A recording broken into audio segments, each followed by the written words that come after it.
So I was going in the rumble strip earlier, and then it kind of went off the road a bit, and I don't feel safe. With yourself? Yeah. You don't trust yourself? Yeah. Is it true all the time or just lately? I was a well-trained child. Yeah, Esther was too. When you get such wonderful results from pleasing, and you like those wonderful results, then you sometimes care about others' response to you more than you care about your own alignment. And that's sort of kind of normal, isn't it? Yeah. But now, do you find yourself incapable of doing something different, or do you still just incessantly care what others think? Because in either case, it's all right. If you incessantly care what others think, they'll just disappoint you over and over and over until you'll finally break yourself of the habit of needing them to understand you, because they can't possibly understand you in the way that you do. So do you think that's a pretty strong statement, I don't trust myself? Or would a more accurate statement be, I'm just learning to care about how I feel, and I'm getting better at it? Yeah, I think it's that. It is that. And feel how much more productive that statement is than that I don't feel safe. Mm-hmm.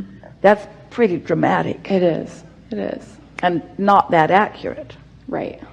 So now, just feel the difference between how those two statements feel. Mm-hmm. I don't feel safe. I don't trust other people. And I'm getting better at finding my alignment regardless of what they think. Yeah. Try these two statements. I can't get them to understand.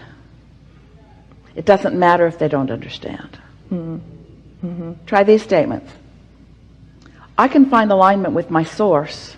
It's hard to find alignment with other people. Try these two statements. It's easier and easier to find alignment with source. It's hard to find alignment with source. You just keep honing in on it until you gain confidence. And the nice thing is that every time your vibration shifts just a little bit, so do your experiences. Right.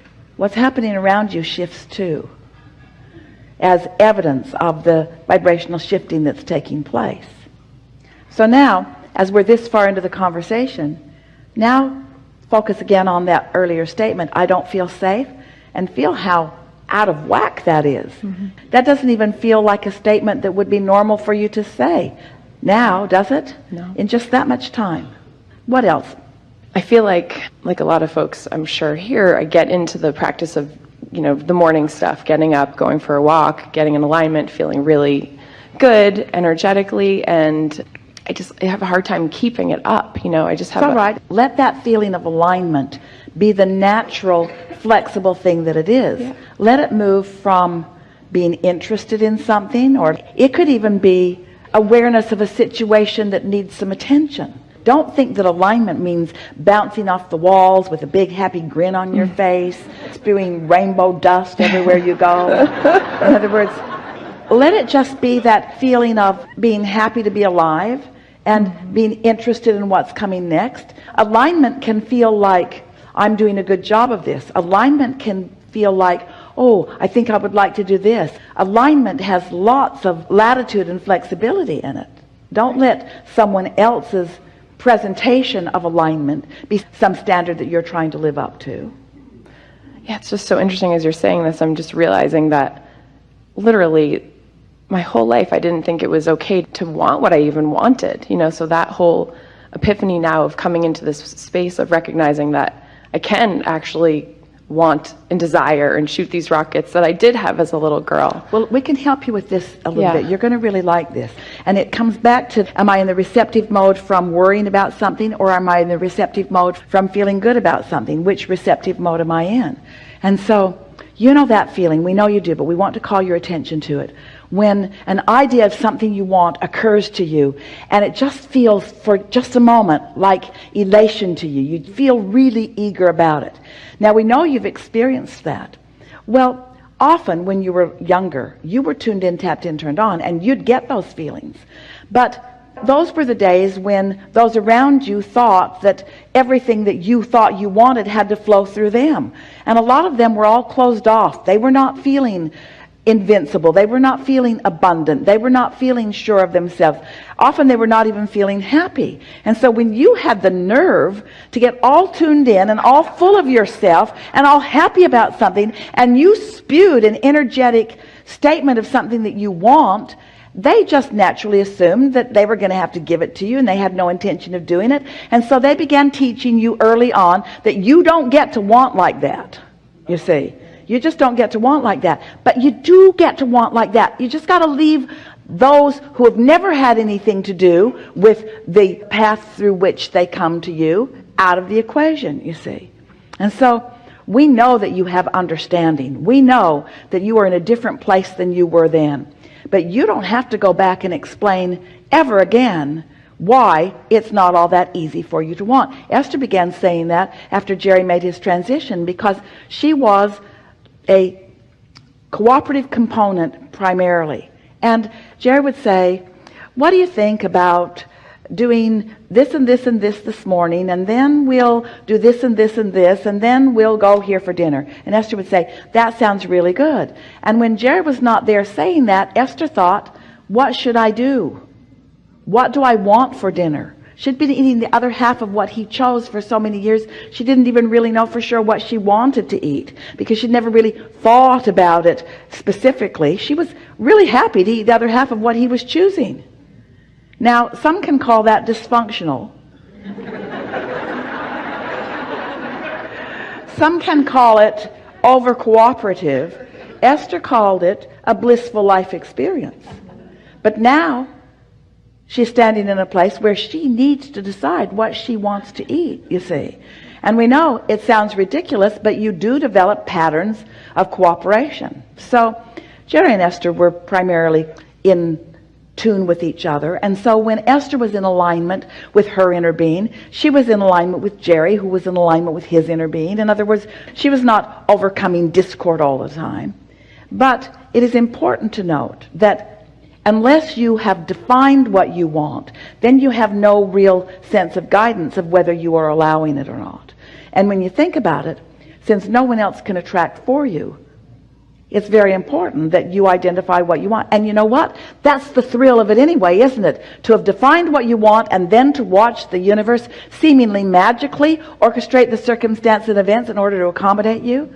To watch a convergence where several things that have been important to you happen all in the same sort of period of time. It's exhilarating to realize your power and your invincibility. And so that's what we would be saying if we were standing in your physical shoes, rather than saying, I spent so many years not even knowing what I wanted or not even allowing myself. Instead, we'd be saying, I'm looking forward to understanding what I want, to defining what I want, to getting into alignment enough that it occurs to me what I want, and then of watching the pattern of unfolding of what I want. In other words, I'm looking forward to coming to own my own sense of empowerment and my own sense of upliftment and my own sense of invincibility, and most of all, my own sense of worthiness. None of you will ever really allow yourself to feel worthy until you have stood on your own and wanted something that others didn't think that you should want, and lining up with it anyway, and then watch the universe knock itself out to give it to you.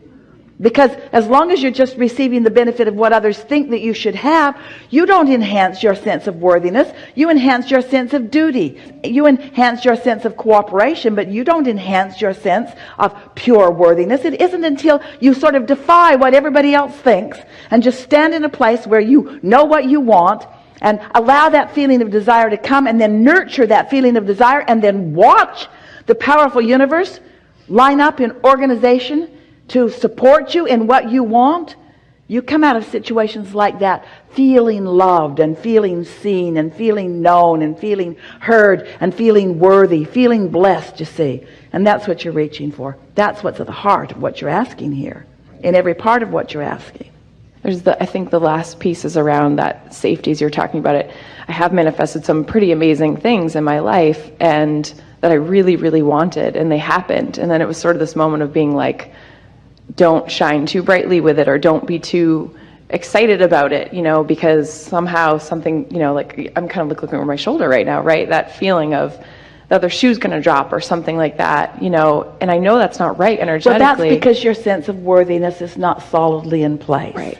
And that's because you haven't known until fairly recently that you get to control your vibrational output so that you can have more control over those kinds of things. You can be pretty far along in the game, and people that you loved and trusted could maybe disagree with you or maybe even turn on you, and you might take that more seriously than it really deserves, and it could sort of give you a run for your money for a little while, but ultimately you'll come back into your alignment of understanding that most of it is most of the time going extremely well.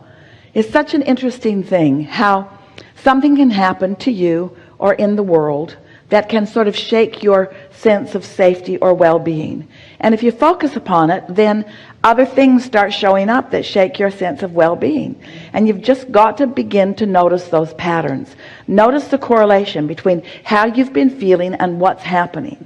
And as you notice those correlations, then and only then can you affect some measure of control about the way you feel. But you can't wait until something's happening and then react to it. That's where your real sense of well-being comes. Because if you are a reactor to things around you, then if something happens that feels threatening and you react in some guarded way, well, you've just enhanced or increased the threat. It's not going to get better, you see. But if you're out ahead of it and you're acknowledging the supreme well-being that surrounds you, then if something happens, and it still might shake you a little bit, you don't take it as a threat or an assault on you. You can take it as a harmonic component within you. But isn't it a wonderful thing that others around you will help shine lights on the things that you've got going on that are not serving you that well? How else are you going to make a decision to begin to focus differently or to deliberately feel differently? We like the analogy. How many of you got on your bicycle the first day and just rode it off in the way you meant to? None of you. None of you. You had to find your balance. And you don't know what balance is unless there is imbalance. You just don't. You just cannot find balance until you are subjected to imbalance. There's no question which you like more, but this is how you figure it out. This is how you get confident until before you know it, you are doing death-defying things on that bicycle. And your mother's standing on the curb all afraid, wishing that you were still timid. Yeah. You see. But we don't wish for you to be timid. We wish for you to be sure-footed, because that's where all the fun is. Thank you. Enough? Yeah. Thank you. Yeah. Really good.